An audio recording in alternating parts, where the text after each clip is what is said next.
तपाईहरुले गरेको क्रियाकलाप एमालेको नाममा, कांग्रेसको नाममा, माओवादीको नाममा या राजावादीको नाममा एमाले भन्नु त सबैले जसरी लुटेर कार्यकर्तालाई देशको अनुदान लुटेर हामी तपाईलाई नै लुटेर भनेको छैन, तपाई जस्तै मानव तस्कर मन्त्रीलाई संरक्षण गर्नुभयो, मन्त्रीबाट हटाए जस्तो गर्नुभयो, तर संरक्षण गरेर राख्नु भएको छ। त्यसो भए तपाई मानव तस्करीको संरक्षक हो।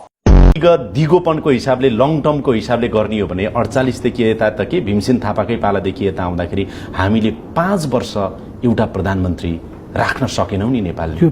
त्यो त हामीले 48 पछि त राख्नु पर्थ्यो होला, 62 63 पछि त राख्नु पर्थ्यो होला। कसलाई दोष दिने? तपाईहरुलाई लामी छाने कुनै सहकारीको सञ्चालक होइन। उहाँले कुनै सहकारीमा गएर ल्याप्चे लगाएर नागरिकताको फोटोकपी राखेर 3 पुस्ते राखेर लोन लिनु भएको छैन, तर आज उहाँ जेलमा हुनुहुन्छ। सहकारीको सञ्चालक समितिको सदस्य र सहकारीको ऋण नतिरेको भनेर नाम सूची समेत कालो सूचीमा प्रकाशित गरिएको तपाईलाई चाहियो भने म दिन्छु। प्रकाशित गरिएको व्यक्ति तपाईको श्रीमती, उहाँ चाहिँ उन्मुक्ति। यो भन्दा बढी शक्तिको दुरुपयोग के हुन्छ? त्यही भएर तपाईले सभापति नछोड्या त हो नि। कहिलेकाहीँ त लाज पनि हुन्छ, अघि पनि एउटा लाजेको कुरा बताए। जनताको पैसामा तलमाथि गरेपछि लाज हुन्न त।